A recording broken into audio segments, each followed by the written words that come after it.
Hello viewers and welcome back to Dominions 4 with me, Pew Pew Choo Choo. So it's turn 30 in the hot versus cold game. It is early fall, so it's starting to get cold inside the world, which is very good. And, well, some things have happened. Last turn, as you may know, we conquered a few provinces and stuff happened, really. And I also sent a message to Das. Oh, right. Oh, that's right. I did move some troops. Anyhow, it looks like there is a battle that we'll take a look at, but we'll take a look at that later on. For now, one thing that I want you guys to note is that I sent the message to Das and I transferred him all of our stockpiles of earth gems simply because he has the smith. And chances are is that we won't be smithing anything.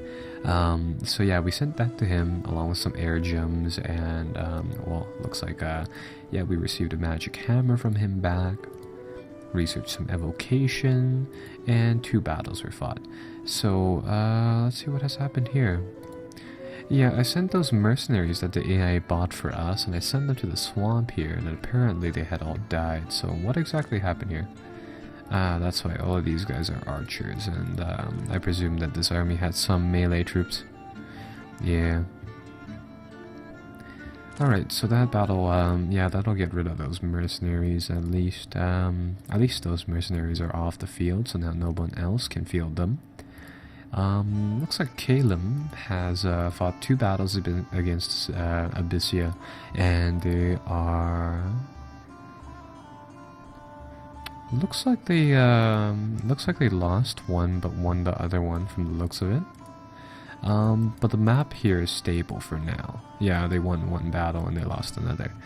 So the front right now is stable. The enemy only has a bunch of archers onto the field, which is nice. I'll get Ellie over here, the spy, to probe out. Actually, no, I think I'll get him to sit back at base. I'm trying to think of a way to advance here that would be best for us.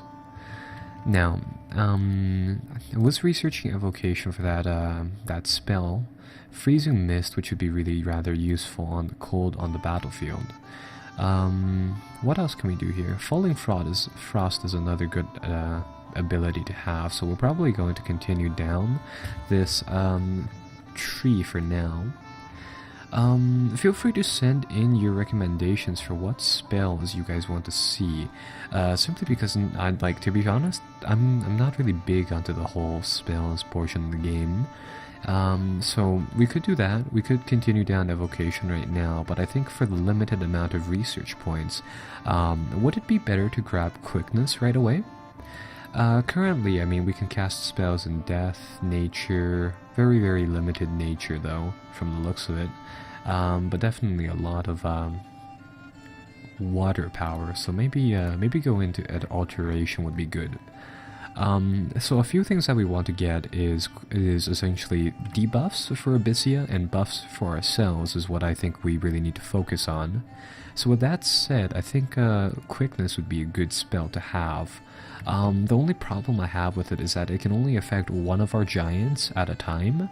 At least that is the general gist that I get, because I think how these spells work is that it goes range, how far the caster can be to cast it, the area of effect is how many tiles on the map the spell affects, and with that kind of said, a tile can hold 3 people at most and only 1 giant.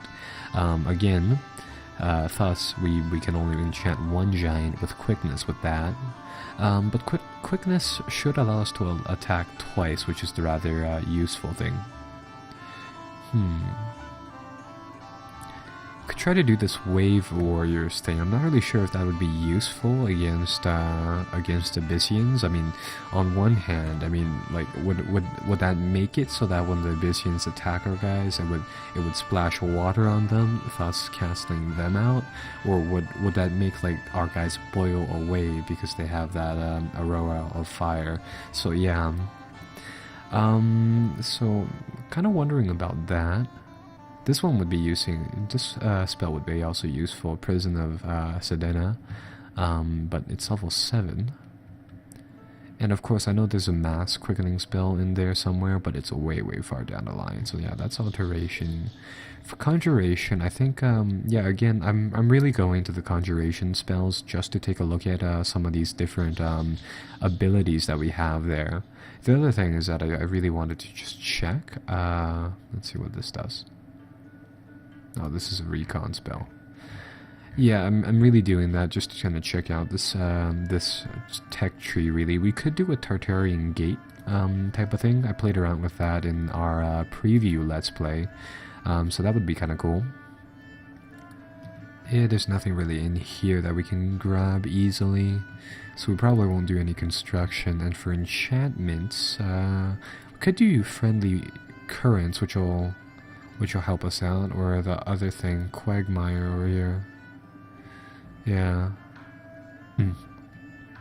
This one though, I'm not really sure if it would be all too beneficial. So yeah, there's a lot of different options here. Lots of things that we can do. What is this? Titus's blessing. Titus's blessing. Allow all troops in the world to enter the sea. No, we don't want that. Alright, well in this case, let's see.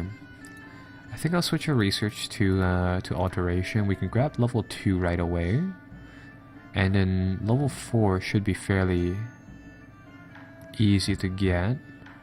On the other hand, what can we get for level 4 over here? So we can get Bolt of Unlife. And we can also get Breath of the Dragon. Breath of the Dragon might be actually fairly useful. We can recruit gnomes with 2 nature and 2 earth, and I believe we can do that every single turn. Yeah, so with that kind of said, I should probably start to recruit these guys. They're just kind of slow to recruit. But that will allow us to use that Breath of the Dragon spell, which will be kind of cool. Now again, I'm still not sure whether or not we should do alteration or... Actually, you know what? We're going up against fire people, so that is out of the way. Now let's see. Oh, we could recruit mer people over here. Huh.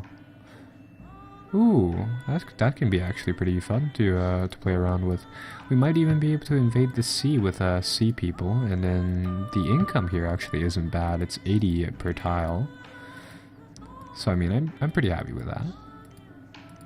This place is strong, though. This place has a lot of Shark Tribe people. So that's kind of that. Let's see. And now let's check out the battles. So there's one fight over here. That's the mercenary fight.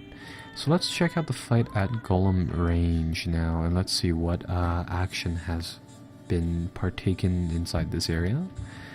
Ooh, so yeah, we have our death stack line set up. And the Abyssians have just a crowd of these guys.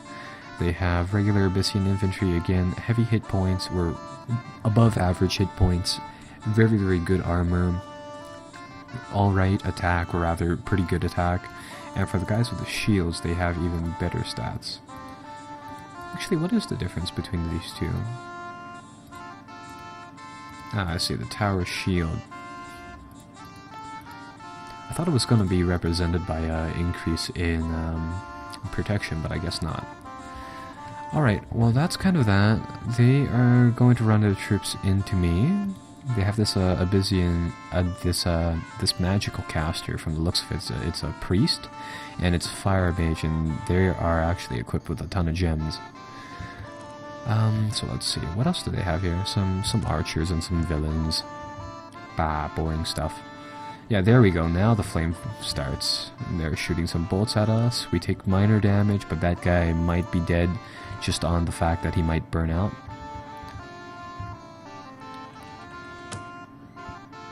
Yeah, our attacks against these guys aren't actually doing all too much damage at the very beginning of the fighting, simply because we do like 31 damage per hit as a maximum. These guys negate 17 points of it, right?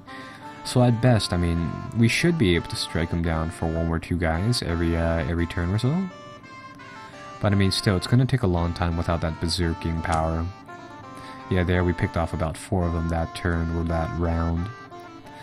But we do have to watch out for the fire too. How long are their weapons though? Their weapon lengths are usually, yeah, their weapon lengths are pretty damn short. I'm seeing a lot of injured guys, but yeah, their flails are only range 3, and our axes vary between ranges 4 and 3, so we might have the chance to parry their attacks, making their attacks useless. So that's good. But busting through their armor is very, very difficult, and we really do need to get some fire, or rather some of that rain coming on. Yeah, some blessings coming in now. Some archers are firing. Have their archers bailed? Yeah, their archers are bailing.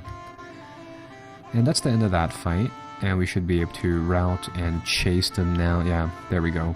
So we'll be able to smack down some more of their valuable men. And I'll fast forward the game. So now, yeah, a lot of our guys are on fire, which is one thing that I'm a little worried about. Yeah, our guys took some damage there, and what were the losses for us? 2 and 1. They were 28 out of 28 of their core troops, so that is that's pretty decent. Now let's see. We actually do have a smithing axe now given to us by Das, so I'll equip Mrs. Buttermuns with that, and we should be able to forge an item now that will be able to increase our... Oh wait, no, that's right, we do need the construction skills for that. Alright, well in that case, I think I'll send a message back to Das to see whether or not he can build these air boosters that I need to kind of continue down the path that we're doing right now. Alright, so that's kind of that. I can get what I can do here is that I can redistribute the troops a little bit. I'll put the majority of these troops under, let's see, under his lines.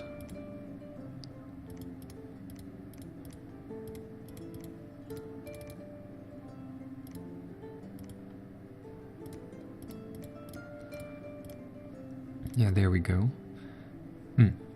So what I can do now is that I'll get these guys, the front line troops over here, to really just kind of smack forward.